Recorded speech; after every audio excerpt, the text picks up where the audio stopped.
कक्षा 11 में फिजिक्स में पिछली वीडियो में बताया था किसी व्यक्ति का लिफ्ट में भार, आवासीय भार है ना, और गिरनी से अगर पिंड लटके हुए हैं, किसी गिरनी से दो पिंड लटके हुए हैं तो उसमें उत्पन्न त्वरण और तनाव बल कितना होता है, ठीक है ना।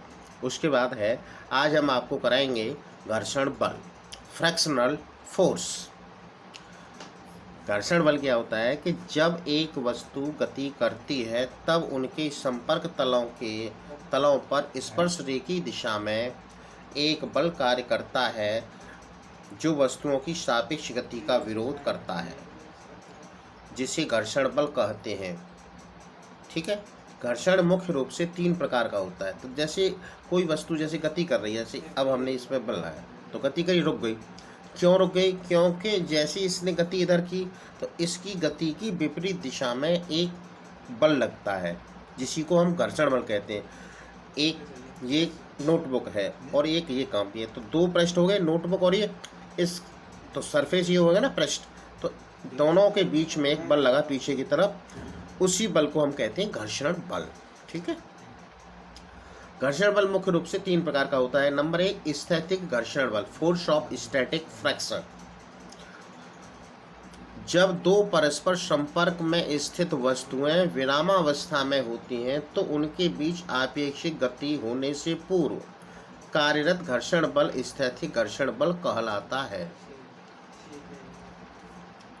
किसमें? विरामावस्था में। ये विरामावस्था में, तो गति होने से पूर्व उन, ठीक है ना, विरामावस्था, तो उनकी भी आपेक्षिक गति होने से पूर्व कार्यरत घर्षण बल, अगर गति जैसे ये हुआ तो इससे पहले जो बल लगा हुआ था उसको कहते हैं स्थैतिक घर्षण बल। नंबर 2 सीमांत घर्षण, लिमिटिंग फ्रिक्शन।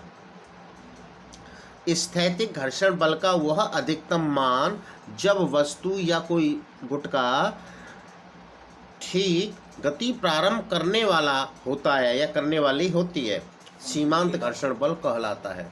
सीमांत घर्षण बल वस्तुओं के बीच अविलंब प्रतिक्रिया आर के अनुक्रमानुपाती होता है। अब जैसे मान के चलो कोई वस्तु ये है, ठीक है, ये इस पर सरफेस पर रखी हुई है, तो इस पर इसका भार mg नीचे की तरफ होगा और इसका प्रतिक्रिया बल r ऊपर की तरफ होगा, ठीक है ना, अविलंब प्रतिक्रिया r ऊपर की तरफ और इसका भार नीचे की तरफ रहेगा। ठीक है, इस तरह से। सीमांत घर्षण बल वस्तुओं के बीच अविलंब प्रतिक्रिया आर के अनुक्रमानुपाती होता है। तो सीमांत घर्षण बल Fs स्टैटिक फोर्स, अनुक्रमानुपाती प्रतिक्रिया R। Fs इस अनुक्रमानुपाती घटा के बराबर लगाया, कोई स्थिरांक लेंगे μs R, जहां μs सीमांत या स्थैतिक घर्षण गुणांक है। अब घर्षण गुणांक क्या होता है, यहाँ से डेफिनेशन निकालेंगे। μs = Fs upon R, Fs upon R। तो सीमांत घर्षण बल Fs तथा तल की वस्तु पर अविलंब प्रतिक्रिया R के अनुपात को घर्षण गुणांक μs कहते हैं। इस डेफिनेशन याद हो। अब सीमांत घर्षण के नियम, इसके निम्नलिखित 3 नियम हैं। सीमांत घर्षण के कितने नियम हैं? 3। पहला, सीमांत स्थैतिक घर्षण बल का परिमाण संपर्क तलों की प्रकृति, जैसे उनके खुरदरेपन या चिकनेपन पर निर्भर करता है। यह तलों के आकार या क्षेत्रफल पर निर्भर नहीं करता है। नंबर 2, दिए हुए तलों के लिए घर्षण बल संपर्क तलों के स्पर्श रेखीय या समांतर बोलने होता है तथा इसकी दिशा आरोपित बाह्य बल के विपरीत होती है, जिसमें गुटका चलने के लिए प्रेरित होता है। जो इसकी दिशा होती है, गुटका जो चलने के लिए होता है उसकी विपरीत दिशा में होती है, ठीक है ना। संपर्क तलों के लिए होता है, जैसे ये पेन और ये कॉपी, इन दोनों का संपर्क तल ये है, इनके बीच में, ठीक है ना।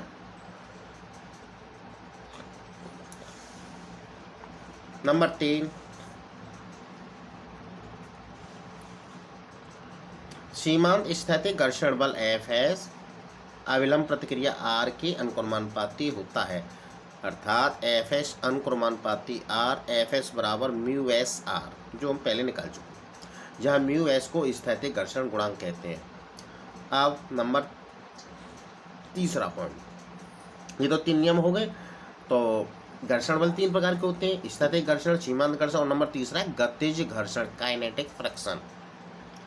गति के दौरान तलों के बीच लगने वाले घर्षण बल को गतिज घर्षण बल कहते हैं। गति कर रही है वस्तु, पीछे लगने वाले बल को गतिज घर्षण कहते हैं। इसे एफ के से व्यक्त करते हैं, काइनेटिक है ना, इस एफ के से। ये कोई गुटका है मेज पर रखा हुआ, इसका भार mg नीचे की तरफ है, इसका अविलंब प्रतिक्रिया r ऊपर की तरफ है। जैसे गति इधर करेगा तो पीछे की तरफ गतिज घर्षण बल F है, F के लगा, ठीक है, F के। तो F के अनुकोणानुपाती को हटा के म्यू के ले लिया इस तरह बराबर, जहाँ म्यू के गतिज घर्षण गुणांक है, जैसे स्थैतिक घर्षण गुणांक है ऐसे ही गतिज घर्षण गुणांक है, ठीक। कब है? जब म्यू के का मान अर्थात गतिज घर्षण गुणांक का मान स्थैतिक घर्षण गुणांक के मान से कम होता है, इसका मतलब ये है, ठीक। तो F के बराबर म्यू के R के, ठीक। ये इसका परिणामी है P, ठीक। अब घर्षण कोण क्या होता है? सीमांत घर्षण की अवस्था में सीमांत घर्षण बल Fs, ये वाला सीमांत घर्षण बल Fs तथा अविलंब प्रतिक्रिया R Fs और R का परिणामी P, ठीक है, का परिणामी P अविलंब प्रतिक्रिया R के साथ, अविलंब प्रतिक्रिया R के साथ जो कोण बनाता है उसे घर्षण कोण कहते हैं। इसे थीटा s से व्यक्त करते हैं। कहने का मतलब यह है कि जो Fs, जो सीमांत घर्षण बल Fs, अविलंब प्रतिक्रिया R, इन दोनों का जो परिणामी है P, इन दोनों के बीच बने हुए कोण को घर्षण कोण कहते हैं। इसको थीटा s से व्यक्त करते हैं। तो टेन थीटा बराबर होता है लंब बटे आधार। तो टेन थीटा बराबर लंब है, टेन थीटा लंब है पी आर, या यहाँ से यहाँ तक, तो एफ एस ये दूरी अपॉन आधार ये आर, तो एफ एस अपॉन आर। परंतु म्यू एस बराबर होता है एफ एस अपॉन आर के, एफ एस अपॉन आर के। इसलिए टेन थीटा एस बराबर म्यू एस आर, वो सॉरी म्यू एस के, ठीक है, टेन थीटा और म्यू एस। अब गतिज घर्षण के प्रकार, गतिज घर्षण भी दो प्रकार का होता है। पहला है सर्पी घर्षण। सर्पी घर्षण क्या है कि जब कोई गुटका किसी तल पर सरकता या फिसलता है, लुढ़के नहीं, फिसले, ऐसे सरके या फिसले, सरके या फिसले, ठीक है ना, सरक जाता है ऐसे, इस तरह से सरक जाए, ऐसे करके सरक जाए, तो उनके संपर्क तलों के बीच कार्यरत घर्षण को सर्पी घर्षण कहते हैं। दूसरा है लोटनिक घर्षण, रोलिंग फ्रिक्शन, और सर्पी वाला होता है स्लाइडिंग फ्रिक्शन। लोटनिक घर्षण क्या है कि जब कोई वस्तु, जैसे वस्तु कोई पहिया हो, कोई गोला हो, किसी सतह पर लुढ़कती है तो सतहों के बीच लगने वाले घर्षण बल को लोटनी घर्षण या लोटनिक घर्षण कहते हैं। ठीक, इतना आप इसको लर्न कीजिए। ओके।